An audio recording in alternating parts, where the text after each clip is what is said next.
Voici un enregistrement que j'ai fait avec Peter en date du 19 décembre de l'année 2011. Donc, il remonte à plusieurs années, mais je l'ai réécouté récemment et je l'ai trouvé très intéressant. D'où la raison pour laquelle j'ai décidé de le partager sur le web. Au début de l'enregistrement, il est question de son expérience qu'il a vécue lorsqu'il a fait le séminaire avec Bernard de Montréal qui a initié la conscience supramentale ici au Québec.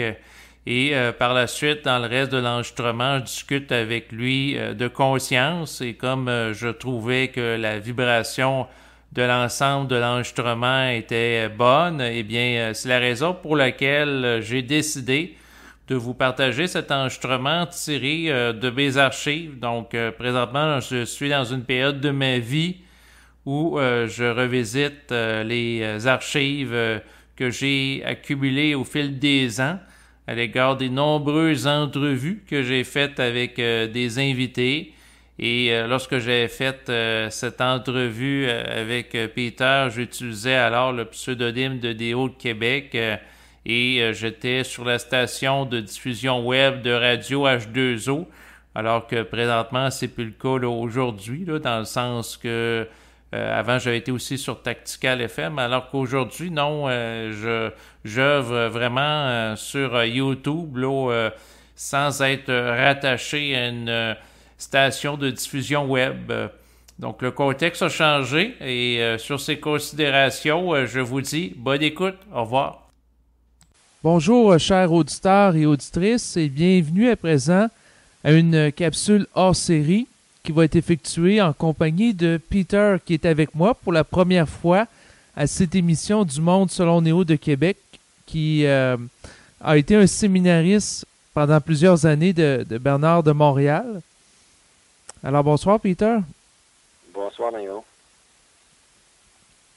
Ça me fait plaisir d'être sur ton émission. Là. Ça fait un certain temps que je suis au courant de ton travail sur les ondes. Et puis, surtout récemment, tes présentations m'ont attiré. Et puis, je voulais contribuer à la façon qui était le plus équitable pour nous deux. J'étais très content, ravi de savoir que tu étais intéressé à échanger avec moi.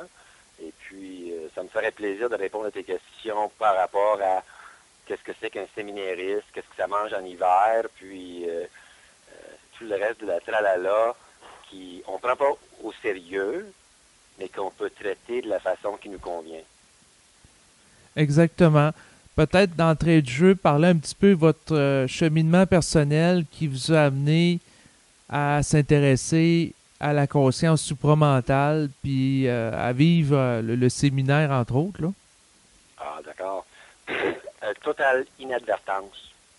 C'est-à-dire, étant une chimiste de formation, puis une scientifique de carrière, j'avais dans le temps une femme qui s'intéressait à ce qui était, disons, l'occulte ou le différent.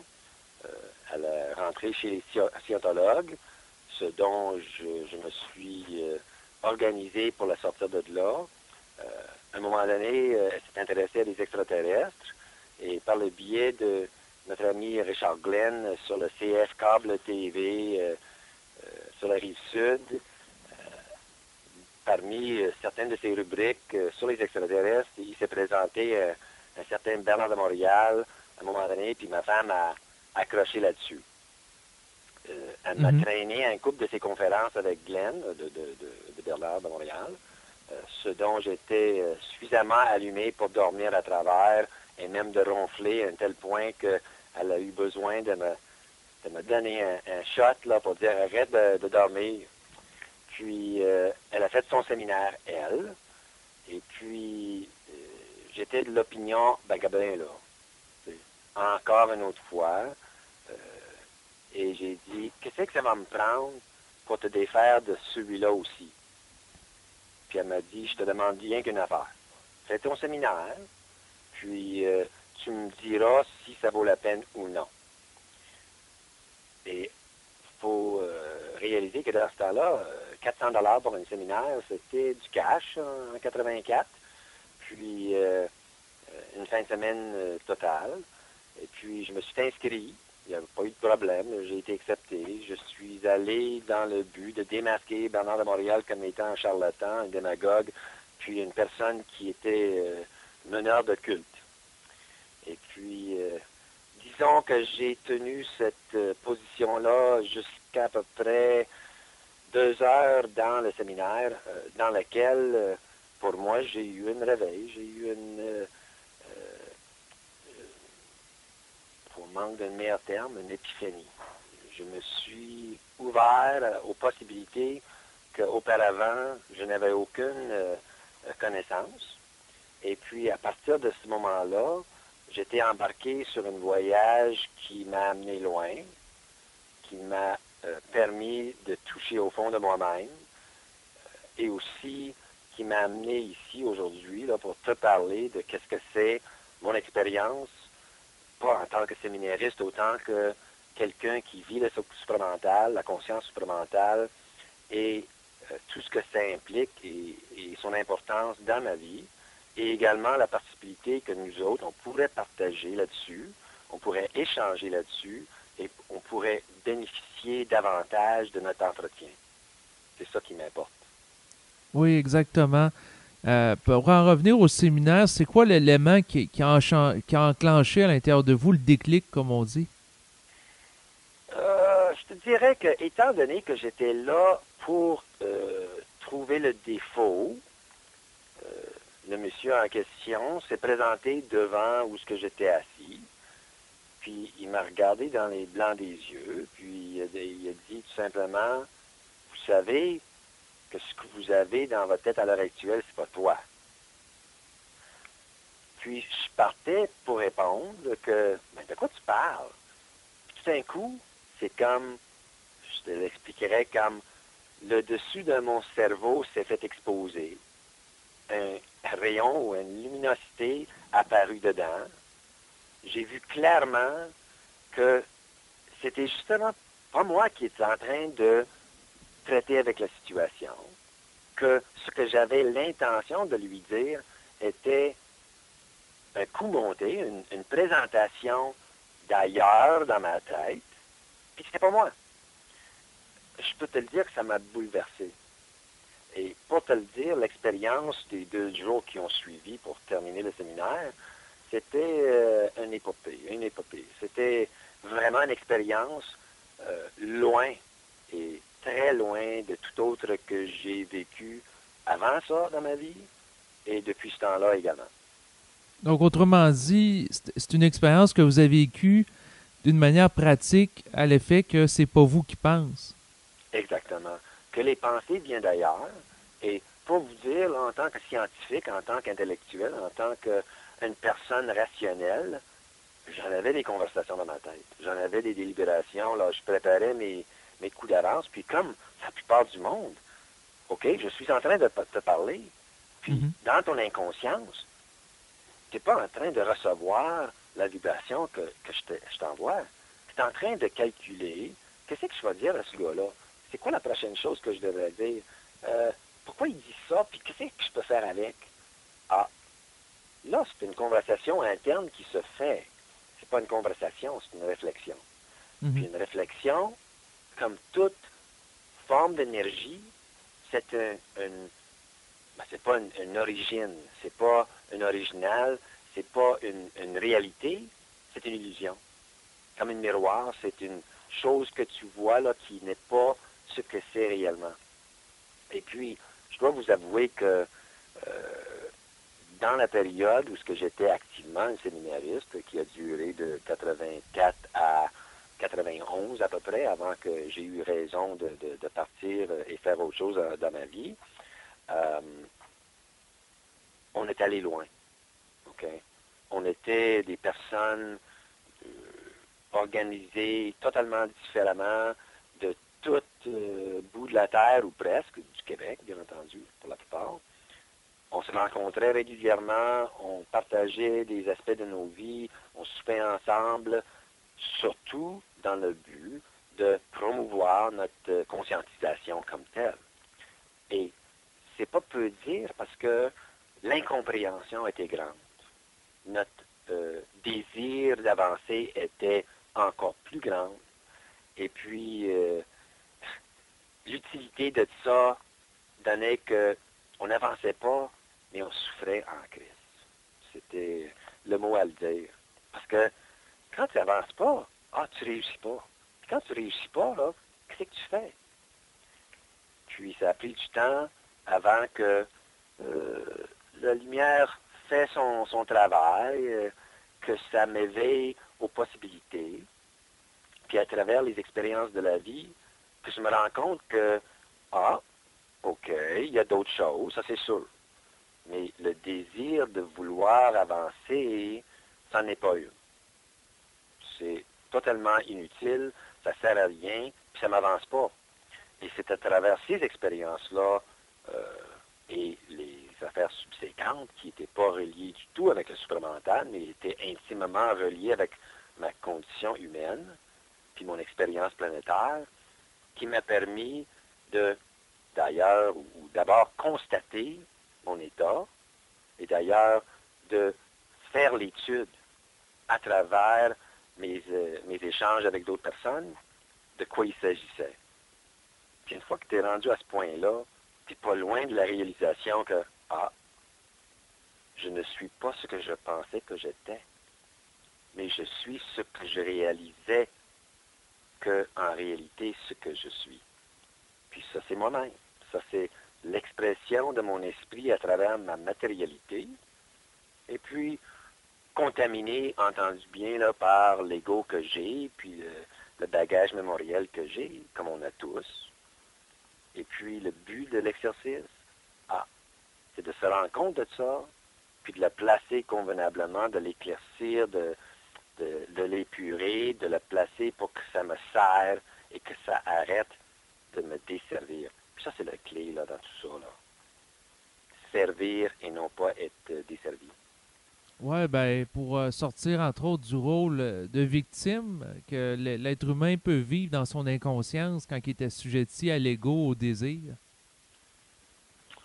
Ça c'est une affaire qui va loin parce que ce n'est qu'un aspect. Victime, ça en dit long parce que moi, mon problème, j'étais pas victime, j'étais vainqueur. J'étais king, j'étais meilleur.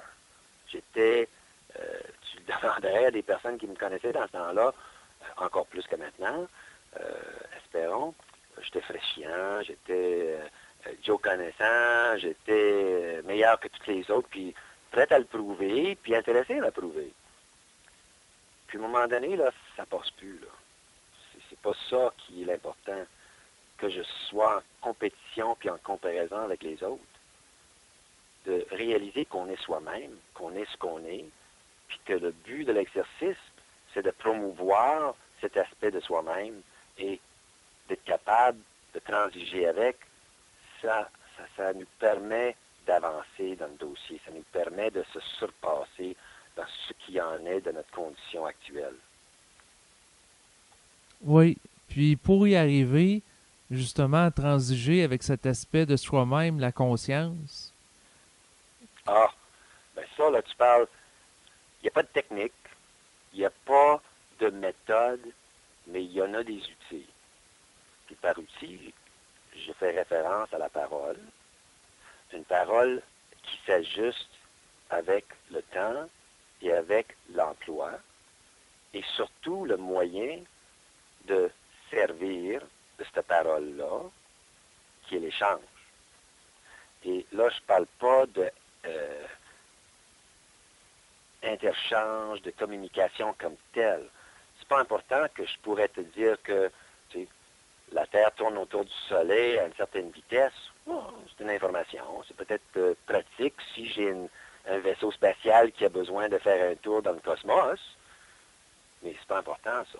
Mais de savoir que moi, j'ai un rôle à jouer sur cette planète-là qui tourne autour du Soleil, puis qu'est-ce que je vais faire avec ça, ça, c'est important. Mm-hmm. Cette importance-là est primordiale parce que on n'est pas la condensation d'une énergie psychique pour rien.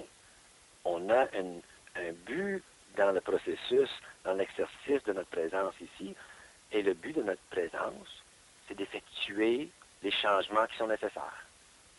Pas de devenir riche, et surtout dans la conscience, puis les séminaristes et d'autres personnes que je qualifie comme spirituelles, pas dans le sens péjoratif, mais dans le sens à l'éveil de leur essence. L'argent, là, il n'y a pas de plus néfaste en termes d'influence que tu peux en avoir, parce qu'on a besoin de l'argent. Mais d'avoir envie d'avoir de l'argent pour ce que ça peut nous acheter, nous procurer, très dangereux, très, très difficile. Puis, je te parle d'une maison où que je vis avec ma femme, puis on était à l'aise parce qu'on a travaillé assez longtemps pour ramasser assez de sous pour être confortable. Puis ça, c'est une exception, j'ai l'impression, en beaucoup de cas avec beaucoup de monde. Parce que leur cheminement ne comprend pas cet aspect de confort ou d'aise. Et demain, je pourrais tout perdre. Parce que si je n'ai pas réellement besoin de ça, mais j'ai besoin de l'expérience de tout perdre, je vais le faire, mais je n'ai pas peur de le perdre. Parce que si ça va m'arriver, c'est pas m'arriver. Entre-temps, je fais ce que je dois avec, puis j'avance comme je peux, puis ça me semble raisonnable d'agir ainsi. Oui, dans le sens que ce qu'on fait, ce qu'on a à faire pendant qu'on l'a, puis si un jour on perd la maison, ou on perd la santé, ou peu importe, ben au moins on aura pu faire un bout de chemin pendant qu'on l'avait. Exactement. Et puis, ça en vient avec notre traitement du moment présent, qui est un terme qui est employé comme un catchphrase, comme une façon de dire « Ah, oh, je suis dans le moment présent, là, puis c'est bien. » Oui, c'est bien, effectivement, mais comment c'est bien? Que c'est que ça amène, là? C'est quoi la différence d'être dans le moment présent plutôt que d'être ailleurs? Puis de se rendre compte que être dans le moment présent, ça te libère de tous les autres moments. Les craintes de l'avenir, de qu'est-ce qui va arriver, les regrets du passé, qu'est-ce que tu as fait. Puis, dans la vie humaine, on est capable de faire des méchants capables. Puis, dans les possibilités qui s'étendent devant nous, on est capable de s'enfarger royalement. Mais si tu es dans le moment présent, tu n'as plus ces interférences-là à se présenter. Et c'est à remarquer que l'outil le plus utile dans le moment présent, c'est la parole. La parole ajustée, où ce qu'on se sert de notre verbe pour s'instruire, pour s'informer, pour s'indiquer c'est quoi notre état actuel par rapport à notre environnement, et puis qu'est-ce qu'on peut faire avec. Puis c'est dans cet échange-là, et là je te parle de toi puis moi, on échange à l'heure actuelle. Tu me poses une question. Je suis très intéressé par ton intervention. Pas parce que tu sais mieux que moi qu'est-ce que j'ai à faire, mais plutôt par qu'est-ce que tu vas élucider chez moi et qu'est-ce que ça va me solliciter à te répondre pour m'informer là-dessus. Parce que je te parle pas parce que j'aime ça parler à toi. J'aime ça parler, c'est sûr. Toi aussi. Mais être instruit, c'est à un autre niveau. C'est un aspect de la personne qui est un but par lui-même pour qu'on puisse avoir accès à la partie de nous autres qui est occultée, qui est cachée, qui est dans les sombres endroits de notre psychisme. Oui, ben à ce moment-là, ça devient une forme de réappropriation du psychisme à travers la parole. Disons que la pensée, c'est une réflexion d'une forme qui est facultative. OK? Tandis que la parole, c'est une forme qui se laisse dans sa créativité selon l'énergie qui l'habite, donc l'énergie que tu lui accordes de ta personne. Comme ça, c'est une illusion qui est sujet à interférence, et l'autre, simplement, c'est une présentation de l'énergie dans une forme qui lui convient, qui la convienne. En tout cas, tu sais qu'est-ce que je veux dire, là. Oui, Tu n'as parce que... déjà, Ouais. tu n'as déjà, quand j'ai écouté le rubrique où ce que Néo est tanné de souffrir, j'ai bien compris le message. Ta vibration était claire et limpide, puis ça m'a fait du bien. Ça m'a fait du bien de voir que tu es capable de transiger avec cette affaire-là, parce que la frustration, là, c'est un état d'âme extrêmement dense, extrêmement turgide.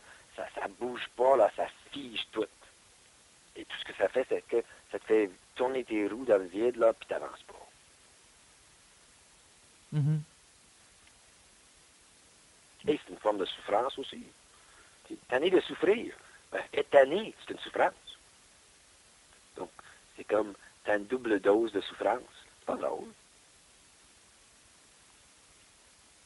Moi, je trouve que, en général, les personnes ont la peur de aventurer, d'avancer, de proposer ce qui est en dedans d'eux autres.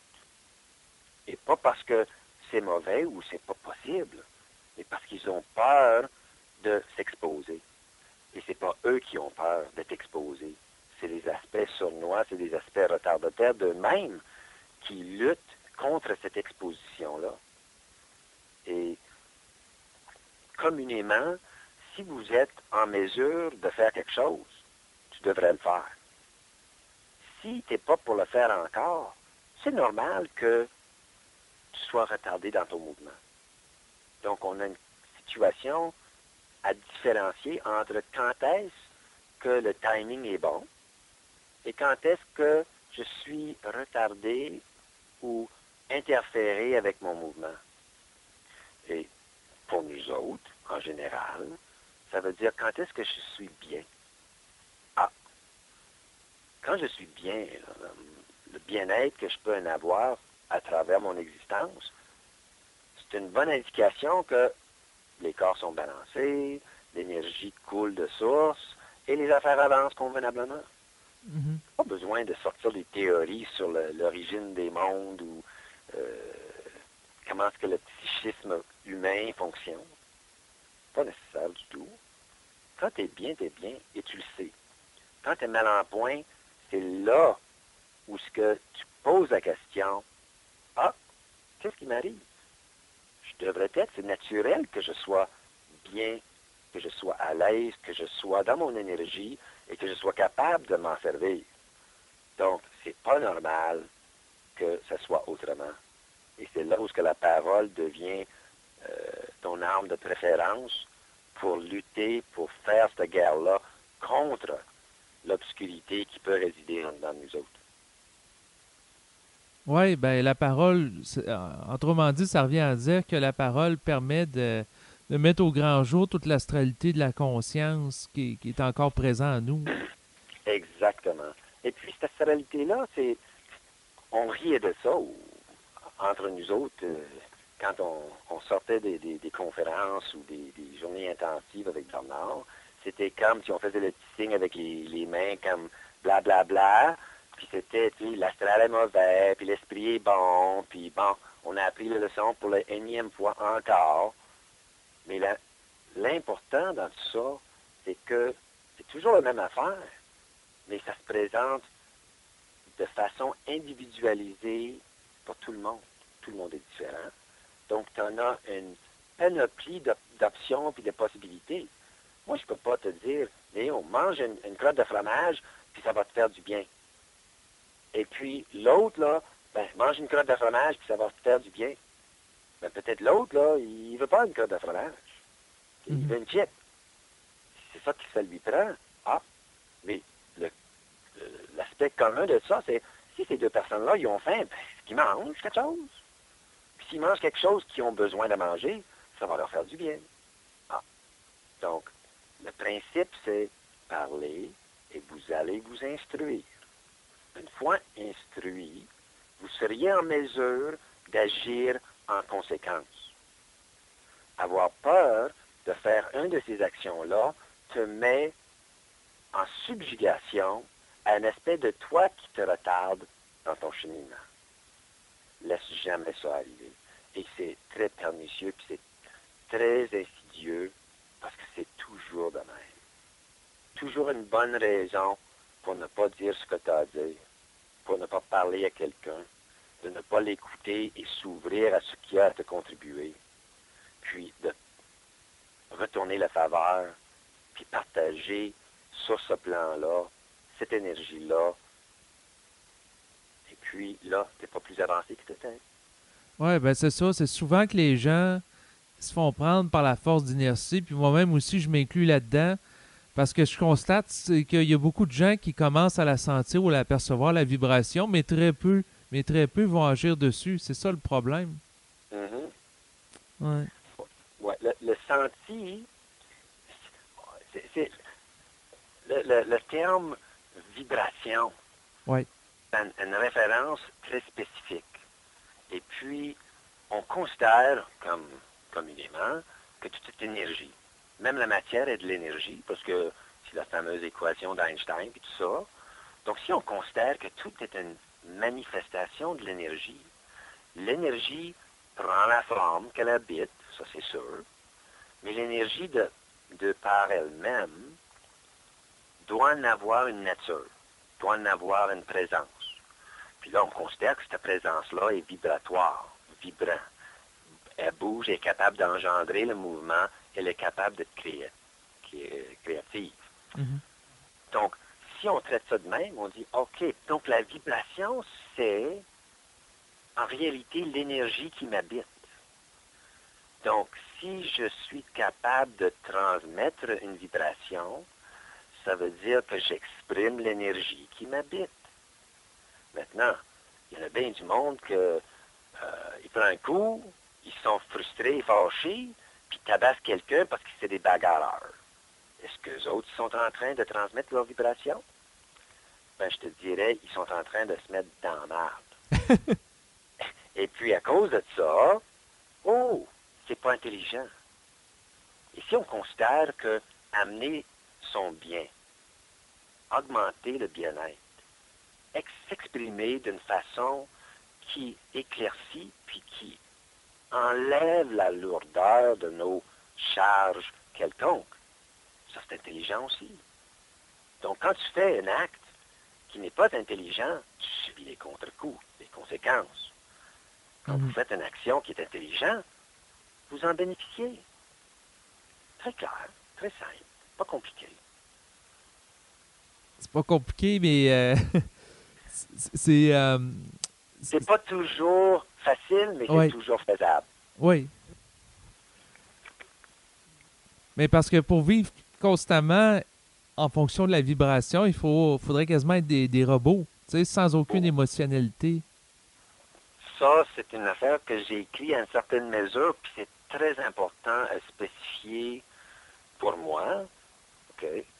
L'énergie qui habite cette forme-là, c'est le mot à des sens péjoratifs qui sont extrêmement rapprochés. OK? C'est, pour moi, je différencie toujours entre une émotion et de l'émotivisation, une émotivité. Et la différence que je clarifie là-dessus, c'est que une émotion, c'est saine. Si je regarde un film et c'est triste et je commence à pleurer parce que j'ai une peine pour ce que je suis en train d'expérimenter, c'est triste. J'ai le droit de pleurer, j'ai le droit de trouver ça triste. Pourquoi? Parce que ça, c'est une forme d'énergie qui m'habite. Donc, qu'est-ce que ça fait? Ben, après que j'ai fini de regarder le bout de triste, ah, je suis plus triste. Là, je pleure plus. C'est correct. C'est quoi le prochain état là, que je suis en train d'expérimenter? Tandis qu'une émotivisation, c'est un état d'âme qui ne t'habite pas, qui t'achale. Et tu es triste parce que tu n'es pas content, tu n'es pas heureux, tu n'as pas de blond, tu n'as pas de job, tu n'as pas d'argent. Donc, à place de aller trouver une blonde, aller trouver un job, aller chercher de l'argent, tu t'apitoies, tu tu restes là, émotivisé au bout, en train de vider ton énergie comme ton sang répandu à terre, puis tu es plus capable d'avancer. Tu ne fais plus rien. Tu es retardé dans ton élan, tu ne transmets plus de vibrations, et puis tu es bonne à rien, en réalité. Ça pour dire que ça, c'est le, tu sais, là, wake up, bonhomme. Tu es là, qu'est-ce que tu fais? Tu prends un pied. Ça sert à quoi, ça? Ah, ça t'empêche de faire quelque chose? Pose-toi la question. Qu'est-ce que ça m'empêche de faire? Et famille. Tu vas voir, là. Si c'est la chose à faire, ça va aller bon train. Si c'est pas la chose à faire, change de track. Fais autre chose. Tu es appelé à faire quelque chose. Fais-le. Le senti, c'est la capacité, puis de le transmettre dans une forme qui te convient. Donc, tu regardes le journal pour devenir un gars qui travaille dans un resto. Ou qui sont... Ah, puis tout d'un coup, là, tu es dans le resto, puis tu rencontres quelqu'un. Puis ce quelqu'un-là, là, il dit, « Hey, je t'ai vu là, dans la rue l'autre jour, là, puis je trouve que j'ai besoin de quelqu'un comme toi. » Tu sais jamais le nombre de fois dans ma vie que les affaires se sont présentées parce que j'étais en mouvement, ben, tout le temps. J'ai jamais rien fait en restant figé sur place. Oui, ben c'est sûr que c'est important de rester dynamique quand on vit de la souffrance pour éventuellement d'apporter des solutions créatives, que ça débouche. Si tous les moyens sont potentiellement faisables, disponibles et qui peuvent réussir. Et comme j'ai dit tout à l'heure, en parler, c'est le début. Si en parler, c'est suffisant, tu vas régler ton affaire tout de suite. Ça, c'est pourquoi les affaires comme c'est bon de voir un thérapeute, un consultant, quelqu'un à qui tu peux t'adresser, qui ne te rira pas d'en face, qui va t'écouter. Ça n'a pas besoin d'être un consultant, mais ça a besoin de quelqu'un qui a une ouverture. Puis l'ouverture, là, c'est une denrée rare de nos jours, et ça a toujours été. Parce que le monde sont trop pris par leurs propres affaires, et donc l'ouverture n'est pas une affaire qui sont prêtes parce qu'ils disent « je suis déjà rempli ». Puis ce qu'ils ne réalisent pas, c'est que en partageant, on a accès à un champ plus large. Donc, la densité de notre affaire diminue. On a plus d'espace à placer les affaires qui nous empêchent d'avancer. Et puis, ça ne fait rien à l'autre. Ça ne l'empêche pas, lui. Tes troubles, là, ça ne lui fait rien, lui. C'est pas ses troubles à lui. Donc, l'ouverture nous permet d'avoir une étendue de possibilités. Et puis, cette ouverture-là, tout le monde peut l'employer. Pas juste la personne qui s'ouvre, mais la personne qui est devant la personne qui s'ouvre. Parce que lui, il en parle. Lui, il sert de cette ouverture-là. Donc, c'est une forme d'ouverture aussi. Puis une fois que tu commences à partager de même, là, tu ne veux plus retourner dans l'ancienne façon de faire, ce qui est compter des bines. OK? Ah, ben, lui, il me doit ci, puis moi, je lui donnerai ça en retour, puis comme ça, là, on va être ex aequo. Non, le partage, là, c'est open-ended, là, c'est hyperbolique dans sa façon d'opérer. Il n'y a pas de limite. Le plus que tu partages, le plus que tu as. Puis ça, c'est sûr, puis c'est grandissant. Mais c'est sûr que au niveau de l'ouverture, ça, c'est un élément, je trouve, qui est important à avoir dans la vie. Et en lien avec la communication, la dimension sur laquelle je travaille dans ma vie, c'est de développer une capacité à faire preuve d'empathie. Non pas de sympathie, mais d'empathie. J'insiste toujours sur cette nuance entre ces deux termes-là. Parce que dans la sympathie, c'est qu'on prend les affaires des autres sur ses épaules, tandis que dans l'empathie, c'est on constate qu'est-ce que l'autre personne vit, mais on garde une certaine neutralité ou objectivité. Ah, donc tu parles de syntoniser Ouais, plutôt c'est que de ça. sympathiser. Ouais. OK. Parce que, justement, sympathie, il y a une sympathie vibratoire qui s'établit lorsque deux personnes vibrent en diapason. Oui. On voit ça souvent, surtout entre hommes et femmes, lors de relations soit intimes ou, disons, de proximité. Et cette sympathie-là, c'est comme, on sent que la personne est comme nous autres, partage avec nous autres Donc, on a une commonalité. Une syntonisation, c'est purement énergique, c'est purement vibratoire, puis elle est que les deux formes se ressemblent. OK? Et puis comme ça, et ça c'est un aspect d'un principe fondamental qui est le respect. Dans l'échange, il faut se respecter. Et je trouve qu'en général, ton approche avec les interventions que tu fais, puis les personnes avec qui tu parles sur Radio H2O, c'est très respectueux. Puis là, je parle pas de dire que tu t'abaisses devant une personne. Là, je parle pas hiérarchiquement. Je parle en termes d'être prêt à recevoir ce que la personne va te dire. Mhm. Toujours en sachant que moi, je peux te compter n'importe quoi. Puis, Bernard de Montréal, une de ses fameuses phrases standards, c'était « il ne faut pas croire ». Et puis, justement, croire, ça veut dire investir dans la forme et non pas occuper de l'énergie. Parce que je te donnerai un exemple qu'on est en train d'échanger, Mhm. puis je te dis X, puis ta croyance, c'est que X, c'est l'inconnu. Donc, hein? Ouais. Là, qu'est-ce que tu viens de faire? Ah, minute là. Hein?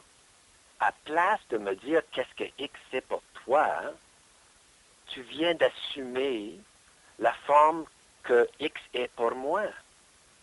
Donc, tu viens de te priver de l'opportunité de t'instruire sur qu'est-ce que X est pour toi.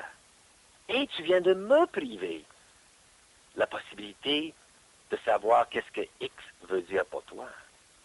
Donc, vois-tu que la croyance, c'est l'empêchement de la transmission de la vibration d'une façon convenable pour les intervenants dans un échange. Oui, vous l'avez très bien exprimé. C'est la première fois que, par rapport à la notion de croyance, ça a été amené comme ça. Je trouve ça intéressant. Ouais. Pour moi, personnellement, originalement, parce que j'étais athée, je croyais qu'il faisait référence à des personnes qui croyaient en Dieu. Donc, j'ai dit, oh, il va en avoir un comeback de ça, parce que là, il est en train de dire au monde qui croit en Dieu que de ne pas croire en Dieu. Mais là, après une certaine longueur de temps assez interminable dans ma part à moi, là, j'ai fini par parler à quelqu'un là-dessus pour me rendre compte, ah, c'est ça que ça veut dire la croyance. C'est l'empêchement de me laisser savoir que c'est que je sais. Parce que je la bloque en plaçant ce qu'un autre a dit là-dessus. On est tous des êtres de lumière. On a tous accès à la lumière à travers la vibration pour s'instruire. Il n'y a pas une personne sur la planète qui n'est pas digne ni capable de faire ça. Mais c'est toujours une question de timing. Il y en a plein.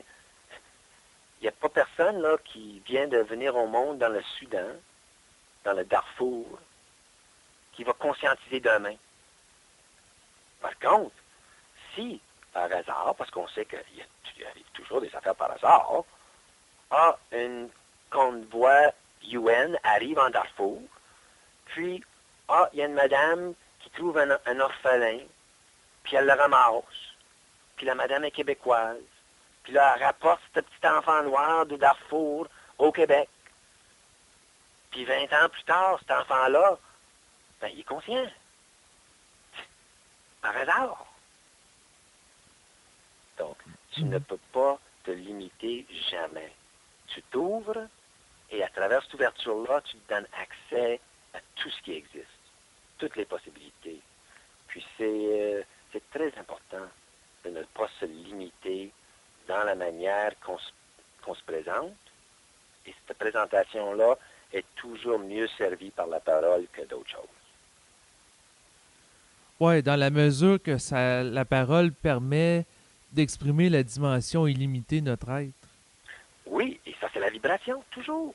Parce que la vibration est open-ended. il n'y a pas de limite. Ça va du début jusqu'à la fin, c'est infini, ça comprend tout, puis c'est capable de tout comprendre. Donc, pour nous autres, là, échanger sur une façon intelligente veut dire d'avoir une vibration qu'on peut se lancer, se retourner. Puis, c'est pas facile nécessairement à se couper de la tendance à dire, ben l'autre, il sait mieux que moi ce que je sais. OK? Mhm.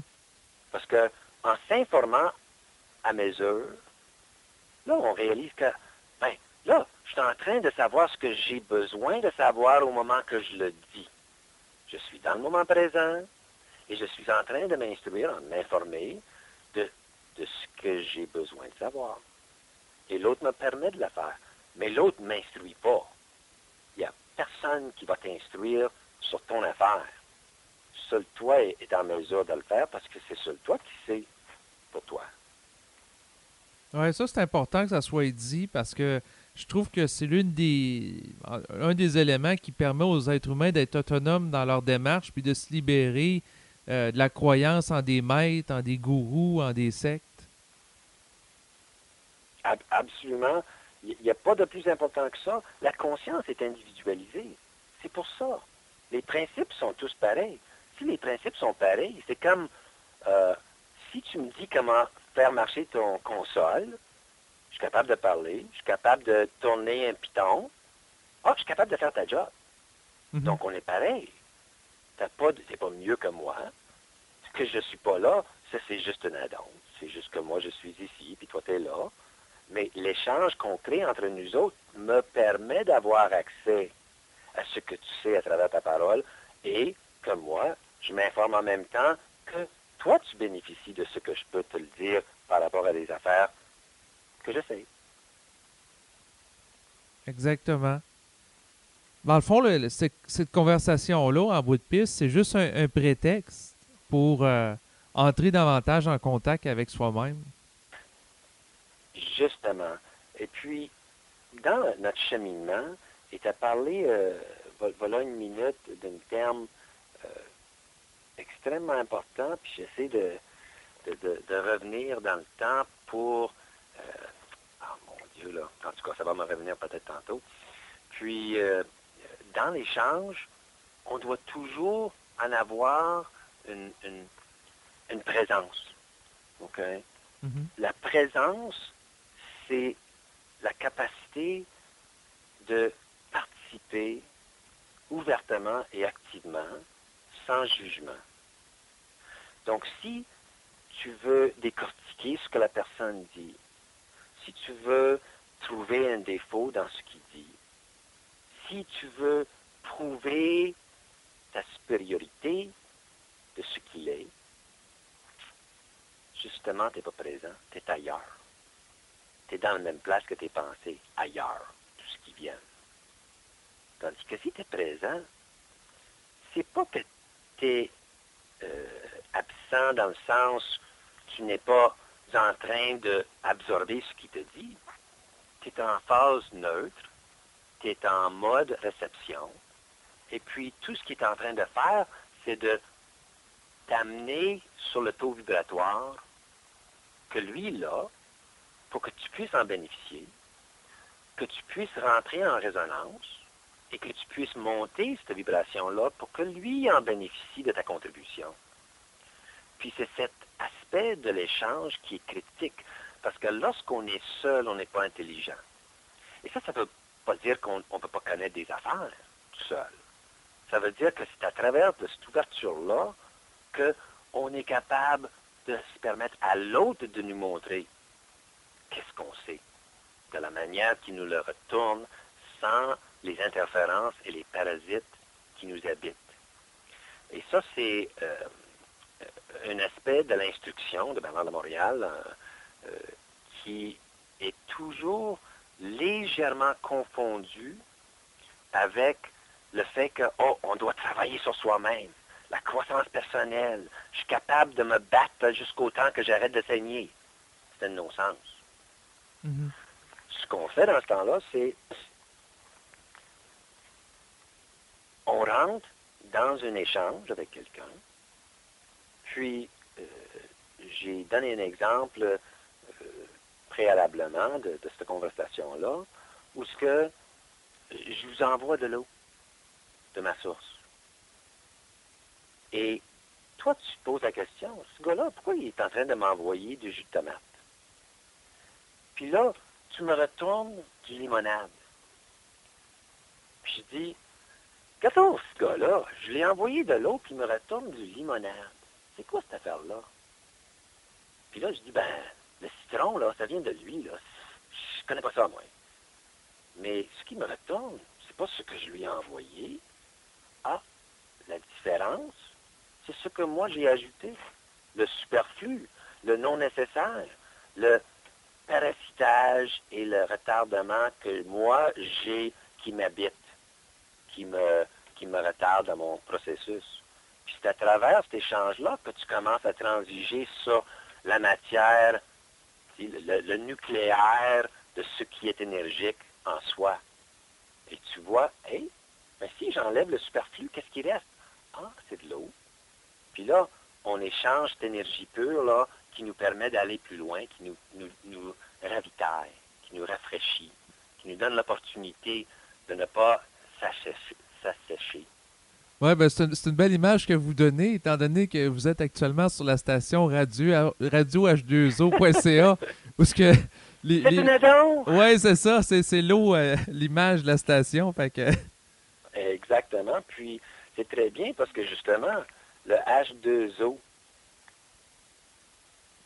Ouais, deux molécules d'hydrogène puis une molécule d'oxygène.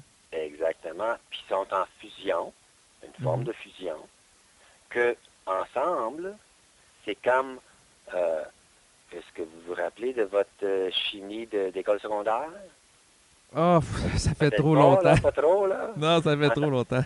En tant que chimiste, là, je me permettrais une allusion expérimentale, pas un ésotérisme. Et c'est que vous en avez l'expérience où ce que vous mettez de l'hydrogène dans un contenant, puis vous introduisez une étincelle, puis il n'y a rien qui se passe. Là, vous mettez de l'oxygène pur dans un contenant, et vous mettez une étincelle, il n'y a rien qui se passe. Mais vous mettez de l'hydrogène puis de l'oxygène dans un contenant, puis vous mettez une étincelle, puis t'as une explosion, un dégagement étonnant d'énergie. Comment ça se fait? Par la combinaison des éléments disparates qui n'avaient pas un aspect ou une composante quelconque, mais dans la présence de l'autre, sont devenus énergisés. Ils ont réagi. Puis l'échange, c'est comme une réaction. C'est comme les deux personnes se combinent ensemble pour faire quelque chose qu'ils n'étaient pas capables de faire tout seul. Oui, c'est très bien dit comme image. Puis ça me fait penser aussi au phénomène de la fusion entre l'âme puis l'esprit. Donc, deux éléments distincts pour éventuellement donner une nouvelle unité sous la forme du double éthérique. OK.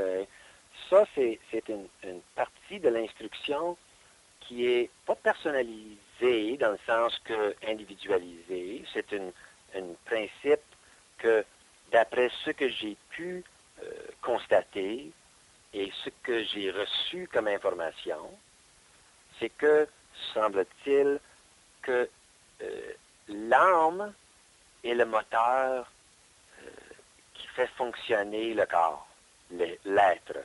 L'âme, c'est son animus, sa présence physique, émotionnelle et tangible. Et puis l'esprit, c'est comme la tête directrice de l'être. C'est le but de l'exercice, puis c'est la manière qu'on se propulse psychiquement.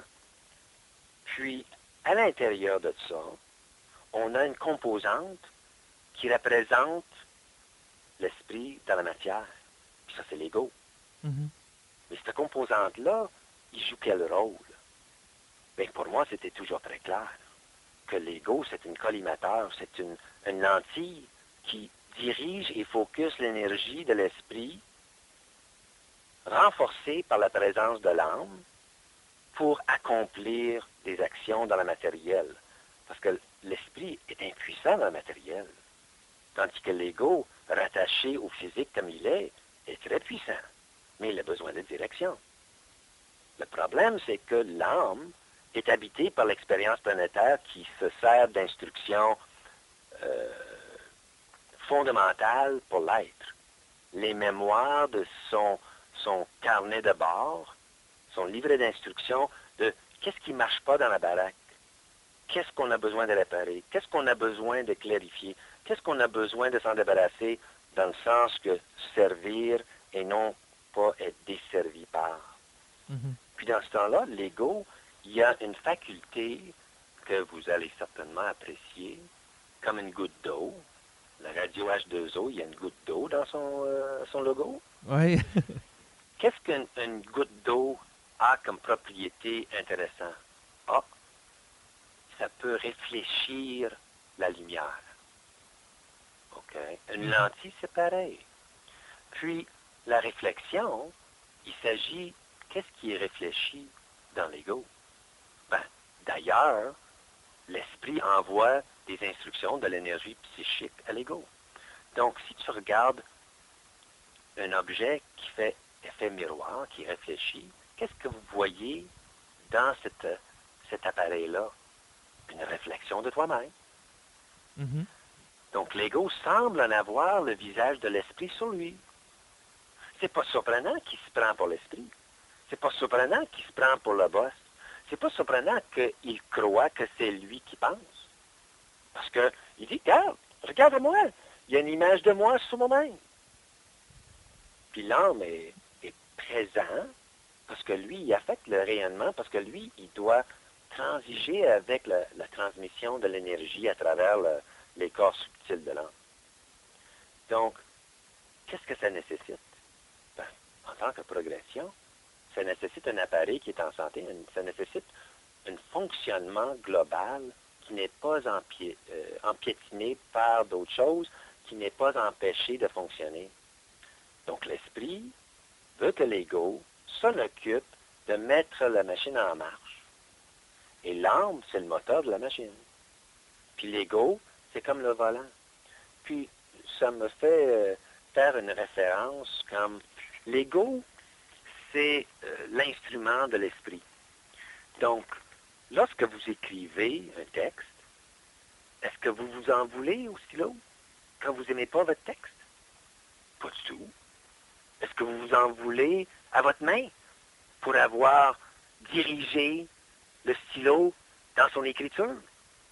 Sûrement pas non plus. Donc, la question, c'est que l'ego, c'est un appareil. Puis lorsque vous avez parlé du double lumineux, qu'est-ce qui rattache l'ego avec l'esprit? C'est le double lumineux. Le double lumineux, c'est un bâton, c'est un appareil, une mécanique qui rattache l'esprit à l'ego. Puis, un point très important, la définition donnée par Bernard de Montréal lui-même sur le double lumineux, le double éthérique, c'est la contrepartie non conscientisée de l'homme. La contrepartie. Donc, ça fait partie, mais c'était ailleurs, non conscientisé. Ce qui veut dire que ce n'est pas intelligent. Donc, c'est une mécanique. Donc, c'est le rattachement qui permet un contact entre l'esprit et l'ego. Mais l'ego, c'est pas l'homme, c'est pas l'esprit. C'est un appareil,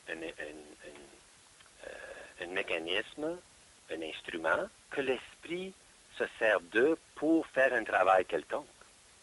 Donc, effectivement, le but de la fusion, c'est d'intégrer ces éléments-là d'une façon saine pour continuer une éventualité sur le plan de l'esprit. L'esprit n'a aucun intérêt à être dans le matériel, à part d'effectuer les corrections à son être-té, aux aspects de lui-même qui sont condensés pour être capable d'être tangible, pour qu'il puisse en avoir effet dessus. Donc, on se trouve ici, puis on a des égos ambulants qui se trouvent donc fins, Puis là, on est habité par tout ce qui est de travers dans nos âmes. Puis qu'est-ce qu'on fait avec? Puis une fois qu'on se rend compte du fait que l'esprit est en train de nous passer l'information nécessaire à travers notre parole, qui est la vibration qui vient de l'esprit à travers le double, notre canal, notre contact, appelez-les comme vous voulez, c'est pas important. Mais dans le moment présent, on l'exprime à travers notre parole. Ah, ça c'est ce qu'on fait pour ajuster les corps. Une parole ajustée est ajustée parce que les corps s'ajustent à son passage. Super. Bernard de Montréal disait souvent, parler, parler, apprendre à parler, ajuster votre parole, puis parler. Il nous disait ça tout le temps. On était devenus des vrais pics. Mais c'est intéressant la notion d'ajustement parce que on dirait que c'est perpétuel dans nos vies. Absolument, c'est une évolution. L'évolution de la conscience, c'est en réalité l'évolution de l'être à travers sa conscience. Parce que lorsqu'on regarde, qu'est-ce que c'est que la conscience? Ben, c'est une direction. C'est par où ce que l'esprit nous envoie pour qu'on puisse accomplir la mission qui nous a été convoquée. Donc, ma conscience, c'est la manière que moi, je dois agir pour m'en aller dans le sens de mon esprit. Il m'apporte une direction, j'ai juste à l'assumer. Puis assumer sa conscience, c'est pas évident. Parce que souvent, on considère que la conscience supramentale, c'est quelque chose là que je peux aller chercher, que je peux arracher des forces. Des forces. Dans mes meilleurs moments, je les appelle les faibles. Parce que c'est des faiblesses. Mais ça peut devenir des forces. Comme une qualité. C'est juste un défaut qu'on s'en sert bien. Donc, qualité, défaut, force, faiblesse, on est en train de arranger le tout pour en avoir accès à ce qui compte. Puis ça, c'est un aspect très important de l'instruction. Rester neutre. Être en état de neutralité. Parce qu'une force, ou une faiblesse, ou une qualité, ou un défaut, ce n'est juste des expressions polarisées d'un état quelconque. Et qu'est-ce qui réside au milieu de ces deux polarisations? L'état de neutralité. Et lorsque vous obtenez un état de neutralité, drôlement, vous avez accès aux deux. Donc, si vous avez besoin d'être chiant, vous êtes capable. Si vous avez besoin d'être repentant, vous êtes capable. Parce que ça vous sert de l'être. Et non pas de subir cette condition-là tout le temps et avoir les conséquences. Ouais, je comprends, dans le sens de ne pas être figé dans une forme, que ce soit quelqu'un qui est chiant ou repentant, mais d'être capable de l'être temporairement si dans le moment présent, c'est intelligent qu'il soit. Absolument, absolument. Lorsque vous servez d'une situation ou d'une condition, ça veut dire que tu te libères de cette forme-là et vous êtes capable d'en bénéficier, d'en profiter. Donc, on sait tous que des fois, il faut être dur et des fois, il faut être mou. Ben, c'est correct. Tant que tu es entre les deux, en totalité, t'es bien, parce que tu peux faire une ou l'autre. Il y a des durs à cuire, là, ils n'avancent pas dans la vie. Ils souffrent énormément. Il y en a des mous, c'est pareil. Habiter une forme quand l'énergie n'est pas en diapason avec, pour créer automatiquement une situation de conflit et puis une friction que ça chauffe. Puis on subit cette friction-là comme étant en souffrance. On n'est pas dans notre énergie, on subit notre énergie. Puis on ne doit jamais subir notre énergie, on doit toujours le soutenir, puis en profiter, puis servir de notre énergie pour nous avancer dans notre cheminement. Oui, tout à fait. Et tantôt, on parlait des qualités, des défauts, puis c'est comme si... tu sais, c'est comme des jeux, hein? On a nos qualités, nos défauts. Puis on est donc fiers de nos qualités. Hein. On est donc bon, là. Puis cette exaltation-là, c'est quoi? C'est la vénération de la forme. Puis on haït, là, nos défauts. Ça nous empêche, nos défauts. C'est la vénération de la forme, une fois de plus. C'est juste qu'on a un sens péjoratif. Et puis comme ça, qu'est-ce qui nous arrive? On se balance d'un à l'autre en essayant de transformer nos qualités en défauts, plutôt que de s'en servir lorsque c'est le temps, en étant neutre face à l'éventualité. J'ai eu une conversation en fin de semaine avec un ami, puis je lui ai dit par après, parce que on le laissait parler, j'ai dit, je suis très content pour toi de savoir que tu as résolu ton problème. Mhm. Puis il m'a regardé et puis il dit, de quoi tu parles? Parce que je suis souvent énigmatique. Puis j'ai dit, ben, on discutait un problème que tu avais, puis dans tout ce que tu as dit, j'ai entendu la solution à votre problème. Puis il m'a dit, ben, c'était quoi? Puis je lui ai répondu, tu t'écoutais pas? Puis là, c'est devenu une discussion assez profonde, merci. Parce que justement, quand on ne planifie pas ce qu'on est en train de dire, parce qu'on est dans le moment présent, il faut qu'on s'écoute. Autant qu'on écoute l'autre quand il nous parle. Parce qu'on s'instruit. C'est très nécessaire de faire attention à ce qu'on dit. Être ouvert à soi-même autant qu'à l'autre. Exact. Mais c'est pas évident non plus de le faire, tu sais, ça demande de l'attention, ça demande un entraînement, c'est pas du jour au lendemain, tu sais, que... En tout cas, Ça prend un respect. ouais, Si tu te respectes, puis tu respectes l'autre, tu sais qu'à un moment donné, ça va créer l'ouverture parce que tu n'as plus peur de l'autre. Est-ce que tu as peur de quelqu'un que tu respectes en général? ben non. Ben non. Parce que tu sais que cette personne-là, il y a du bon sens, tu le respectes. Là, on parle en termes, disons, un peu farfelus, parce que ça a l'air à sembler être un non-sens. Ben c'est sûr là, que si je respecte quelqu'un, mais peut-être qu'il va me jouer un sale tour. C'est pas cette sorte de respect-là de ce dont on parle. Le respect de l'être. Le respect d'une personne en évolution. Un être qui fait un chemin, un cheminement, qui lui amène jusqu'à nous. Je m'excuse, là. Si tu es devant moi, si tu t'es rendu jusqu'à moi, moi, je vais te respecter assez pour savoir que je vais t'écouter parler. Je vais vouloir savoir qu'est-ce que tu sais, toi. Et je vais faire mon possible de partager avec toi ce que je sais. De retour, parce que c'est une forme de respect. Mhm. Je sais que ça doit pas être facile non plus. Dans le miasme, dans le carrefour de la conscience, on entend de toutes sortes de choses. Le monde va dire n'importe quoi, et c'est très bien. Comme Ménard a dit dans ton entretien avec lui, demander à quelqu'un de parler de n'importe quoi, c'est pas lui demander de dire n'importe quoi. Ça veut dire de s'ouvrir, puis d'exposer ce qu'il a à dire sur un sujet qui lui appartient. Puis dans ce temps-là, ça lui fait du bien.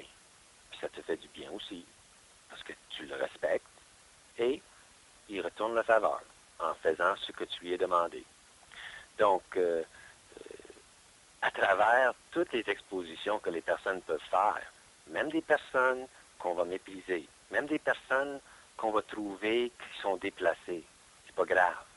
Ça, c'est notre discernement qui peut être utile à faire la part des choses, à distinguer entre ce que la personne m'apporte qui est pour moi et ce qui dit qui n'est pas pour moi. Il n'y a aucun besoin de débattre ou de contester ce que tu me dis ou ce que je vais te dire. Parce que je te le dis, c'est ça que je vois. Et quand tu complètes avec ce que toi tu vois, tout d'un coup, qu'est-ce qu'on vient de faire? Ben, on appelle ça une opposition créative. mais opposition dans le sens que ce qui est entre nous, moi je le vois de mon angle, de mon bord, et toi tu le vois de ton bord. Et toi tu viens de me décrire ce que tu vois que je ne vois pas parce que c'est de ton bord, et vice-versa.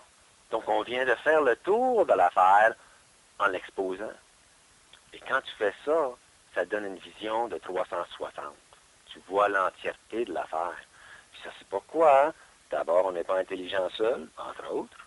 Et également le fait que, hey, on vient de faire le tour de l'affaire, tu viens de m'exposer ce que tu vois de ta perception, de ton orientation, de où ce que tu es placé, qui me bénéficie parce que là, je vois comme si j'étais en arrière de l'affaire, autant que je suis de le devant. Ouais, la magie d'avoir plusieurs points de vue sur une même situation pour en avoir une lecture beaucoup plus complète que tout seul. Exact, exact, exact. C'est tellement bénéfique, puis c'est tellement euh, fonctionnel, puis c'est tellement primordial dans l'échange qui s'établit entre deux personnes. Et la seule chose qui est meilleure que ça, c'est la possibilité d'en avoir une intimité avec la personne pour que les doubles lumineux soient conjoints, soient capables de s'arrimer sur leur plan pour que la connexion ne se fait que seulement horizontalement ici, mais également horizontalement sur le plan du double. Parce que ça, c'est puissant. On appelle ça monter au deuxième étage. Si on peut le dire même, c'est payant de monter au deuxième étage. Parce que justement, tu n'en as pas juste une vision à 360 de ce qui est entre vous deux, mais vous avez la vision au-dessus de ce qui est entre vous deux. Puis ça, c'est pourquoi il y en a, le couple est important, et ça, c'est pourquoi l'astral fait tout dans son possible pour fracasser le couple, pour empêcher que les personnes s'arriment avec leurs vibrations, pour partager davantage ce qu'ils savent. Ce qu'ils savent. Oui, mais c'est sûr que c'est intéressant la notion. Tu sais, on parle de 360 degrés. Ce qui m'est venu en tête, c'est qu'éventuellement, ça devient multidimensionnel dans toutes les directions. Puis, c'est. Tout juste. Ouais. Ouais. C'est justement notre nature multidimensionnelle.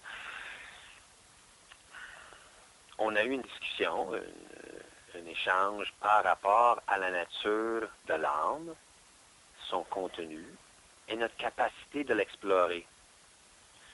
Et on est venu à la conclusion que, à travers notre parole, à travers l'échange, à travers le constat de ce qu'on est et l'étude de ce qu'on fait, on révèle le contenu de notre bagage mémoriel, de notre expérience planétaire, de notre aspect animique. Et c'est tout ce qu'il nous faut pour avancer. Ça, c'est le carnet de bord, ça, c'est le livret d'instruction de tout ce qu'on a à faire dans la vie. Et on le manifeste à chaque jour. Puis, c'est clair à 100% que c'est ça, la valeur de la vision que l'autre nous apporte. Parce que l'introspection par soi-même, tu ne verrais jamais ce que tu vois en toi, hein? Parce que tu ne regardes pas, tu ne fais pas tout le tour de toi-même. Tu n'es pas capable. Mhm. C'est impossible. Et puis, c'est comme avoir un pack-sac sur le dos rempli de stock. Puis, t'es beau tourner en rond, tu ne vois jamais ce qui est dans ton dos. Tandis que l'autre, il dit, une minute, là, arrête, puis je vais regarder dedans pour te dire ce que tu traînes. Ah, c'est correct. Là, maintenant, on sait qu'est-ce que c'est, puis on peut transiger avec.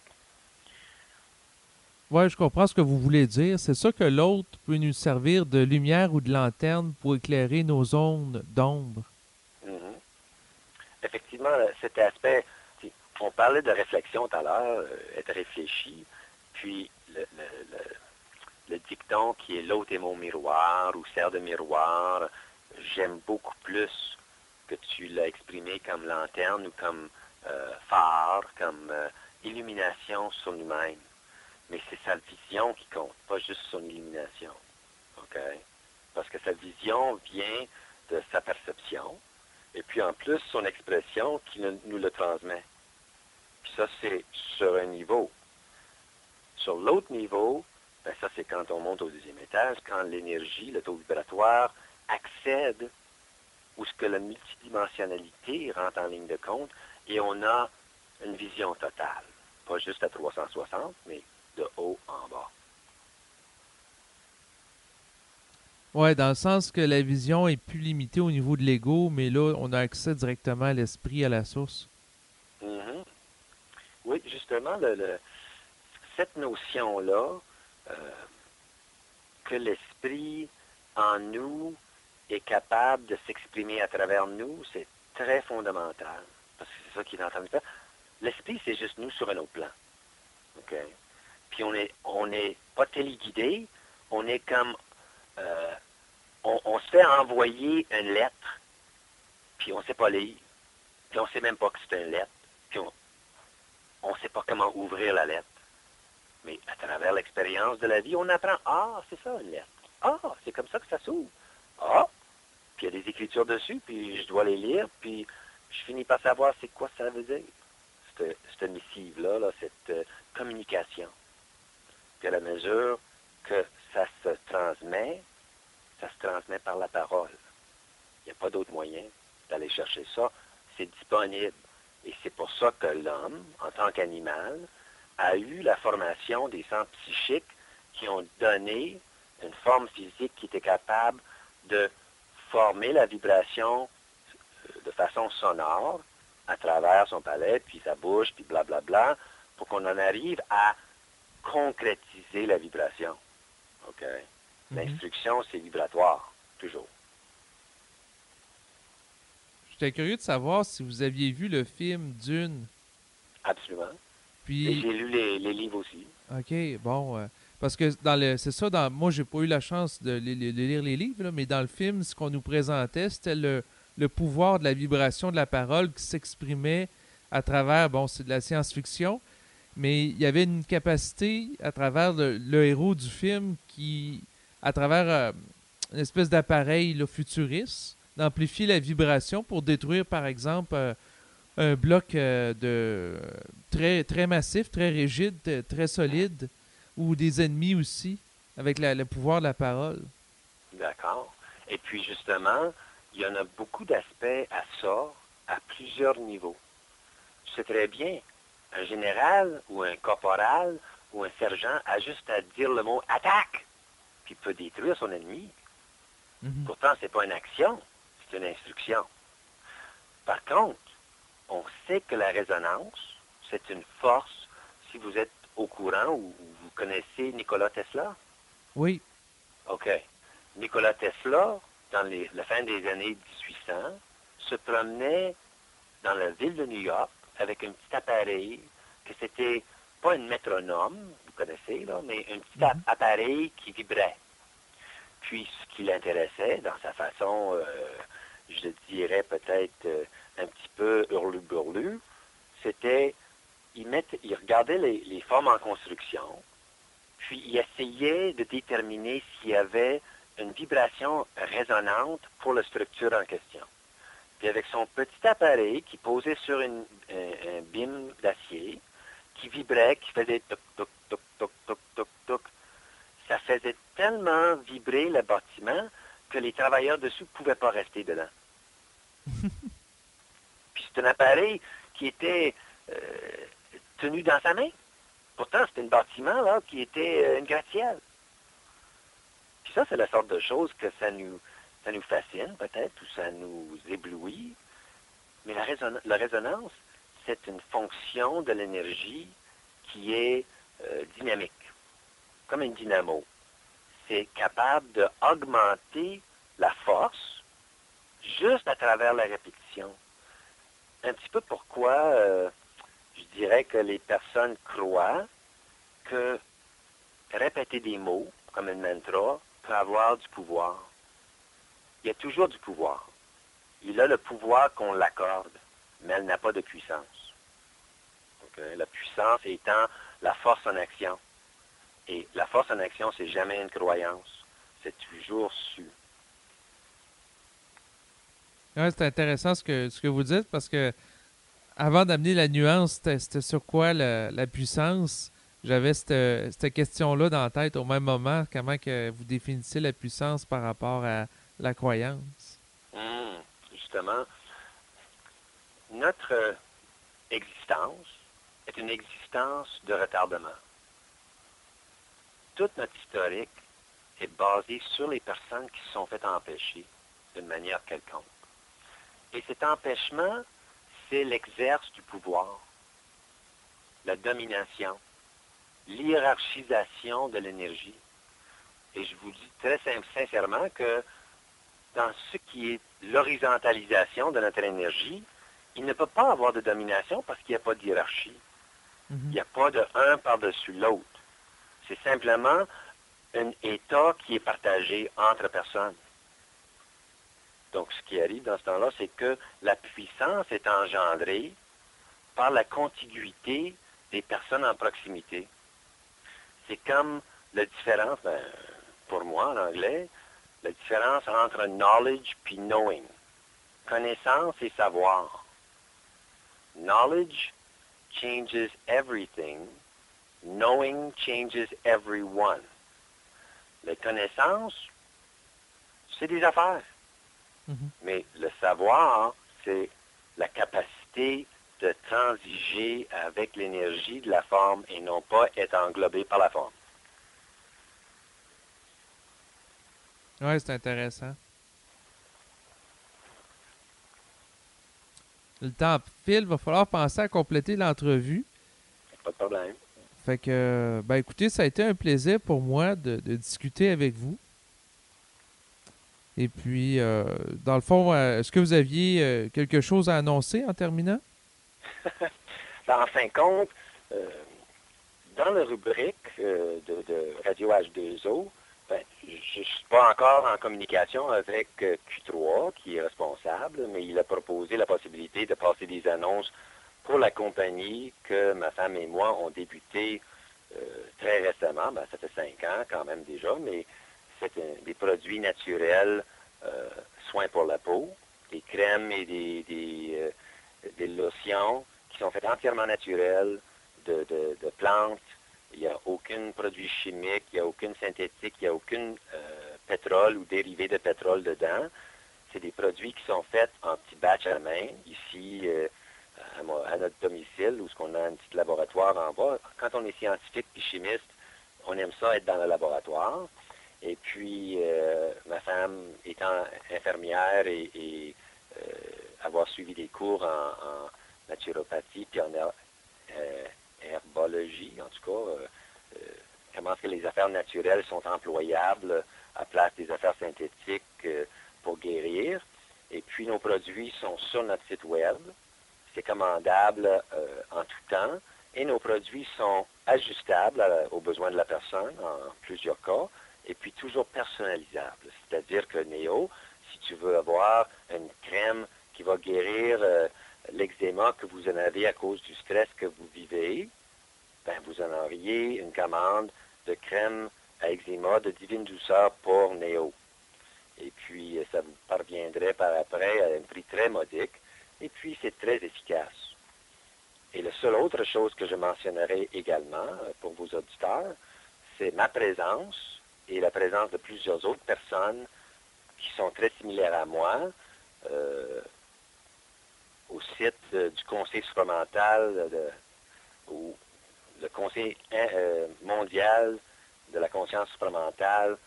Et puis, mon site de la compagnie, c'est divinedouceur.com. Et puis, le site du conseil, c'est supramental.ca. Donc, ces deux sites-là sur le web, ça vous en amènerait à découvrir des affaires qui vont être capables de vous servir. Bon, ben, je vous remercie beaucoup. Ça fait un plaisir. Puis, n'importe quand que vous voulez partager vos affaires avec moi, ça serait toujours le bienvenu également. Parfait. Bye bye. Merci.